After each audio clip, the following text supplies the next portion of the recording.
안녕하세요. 스포츠 분석하는 픽스영입니다. 오늘은 11월 30일 V리그 국내 배구 2경기 프리뷰 시작하겠습니다. 첫 번째 경기는 한국전력 대 대한항공 경기입니다. 한국전력은 직전 경기 홈에서 삼성화재 상대로 0대3 패배를 기록했습니다. 삼성화재 상대로는 리시브가 심하게 흔들리면서 바쁘게 뛰어다니며 토스를 올려야 했던 황동일 세터의 토스 정확도가 떨어질 수밖에 없었고, 눈에 보이는 공격의 시도가 늘어난 다우디와 서재덕의 공격 성공률도 떨어질 수밖에 없었던 상황이었습니다. 또한 블로킹 1위 신영석의 부상 이탈 공백이 느껴진 미들블로커진의 경기력도 나빠지며 패배하게 되었습니다. 대한항공은 직전 경기 원정에서 OK저축은행 상대로 3대0으로 완승을 기록했습니다. OK저축은행 상대로는 링컨이 한 경기 최다 서브 에이스 기록을 갱신하는 가운데 트리플 크리온을 기록한 것이 승리의 원동력이 되어준 경기였습니다. 서브가 강하게 잘 들어가면서 상대의 하이볼 공격을 강요할 수 있었고, 블로킹 득점도 많았으며 임동혁의 부활도 나타나며 승리를 가져갈 수 있었습니다. 최종 승부 예측입니다. 한국전력은 남자리그 2위를 기록 중이지만 직전 삼성화재와의 경기에서 패배를 기록하면서 연승 분위기를 이어가지 못하고 있습니다. 경기력에서 극심한 기복을 보이고 있는데 1라운드를 1위로 마쳤으나 2라운드 들어 고전하고 있는 상황입니다. 무엇보다 최근 들어 리시브가 너무 흔들리고 있는데, 지난해 리시브 1위를 다퉜던 리베로 오재성과 이시몬의 서브 리시브 능력이 감소한 모습입니다.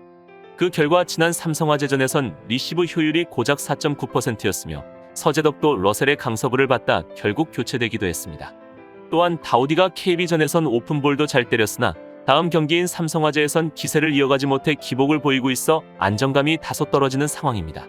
이에 맞서는 원정팀 대한항공은 승점 18점으로 OK금융그룹과 한국전력과 동일하지만 획득 세트와 승리수로 인해 3위를 기록 중입니다.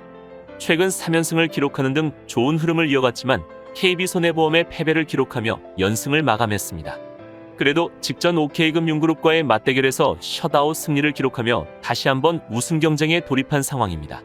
최근 5경기 연속 공격 성공률이 50%를 훌쩍 넘겨 60% 언저리까지 나온 경기도 많았던 상황이었는데, 이인 리시브와 간헐적인 임동혁 참여 시스템이 그래도 익숙해져 가고 있어 지난 1라운드 한국전력전보다는 확실히 팀이 좋아진 모습을 보이고 있습니다. 그렇다면 오늘 경기에서도 지난 경기에서처럼 링컨과 임동혁 등이 강섭으로 상대의 리시브 라인을 흔든다면 이번 한국전력 상대로도 충분히 위력을 드러낼 수 있을 것으로 예상됩니다.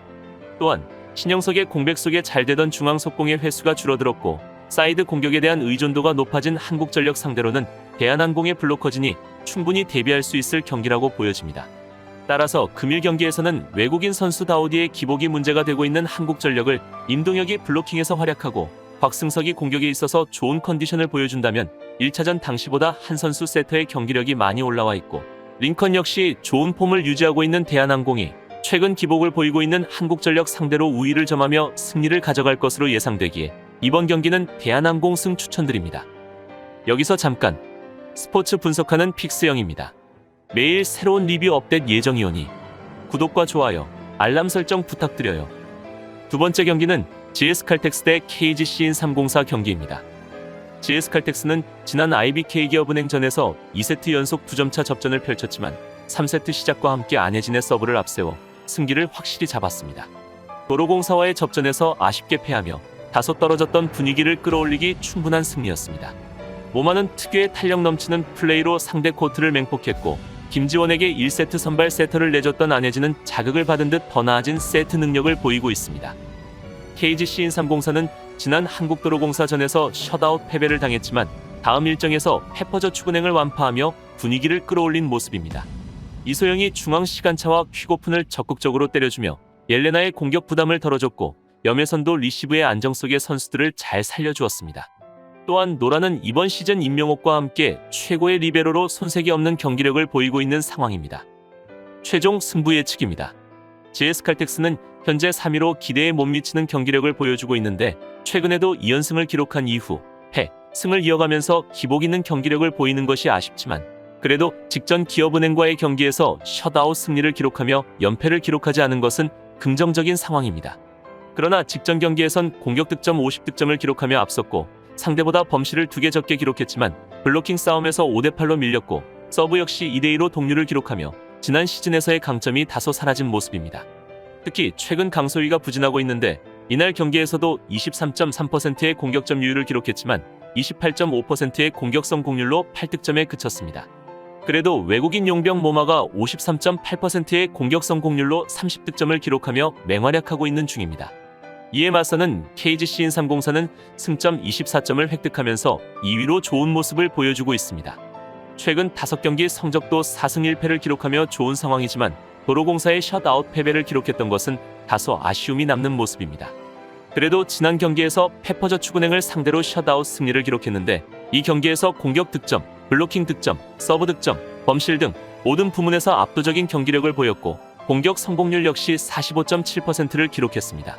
특히 엘레나와 이소영의 양쪽 날개 화력이 폭발했는데 두 선수 모두 26.6%의 공격점 유율을 기록하며 엘레나가 17득점, 이소영이 14득점을 기록하는 활약을 보였습니다. 무엇보다 인삼공사의 가장 큰 장점은 외국인 용병 몰빵이 아닌 국내 선수들을 통한 득점이 많이 나온다는 점인데 엘레나의 체력적인 부담이 줄어들면서 자연스럽게 공격 성공률이 올라가고 있는 모습을 보이고 있다는 것이 긍정적인 부분입니다. 그렇다면 이번 맞대결에서는 GS칼텍스가 최근 권민지가 중앙과 라이트에서 득점에 가담하며 모마와 강소희 등의 공격 부담을 덜어주고 있고 유서연의 급성장세도 팀에게는 큰 힘이 되고 있지만 모마가 지난 도로공사 전에서도 그랬듯이 높이가 좋은 팀에게 다소 고전하는 모습을 보이고 있어 이번 경기에서도 높이가 좋은 옐레나와 박은진, 한송이와 정호영 등의 블로킹 벽에 막히며 고전할 것으로 예상됩니다. 또한 리시브 효율이 조금은 나아졌지만 오지영이 아직 불안한 GS칼텍스 상대로 서브로 상대를 폭격할 인삼공사가 접전 끝에 승리를 가져갈 것으로 예상되기에 이번 경기는 KGC 인삼공사 프랜승 추천드립니다. 이상으로 11월 30일 국내 배구 2경기 분석을 마치겠습니다. 내일도 새로운 리뷰로 찾아오겠습니다. 최종 분석 및 조합픽은 오픈 채팅방에서 무료로 공유해드리니 영상 하단의 고정 댓글 클릭해주세요.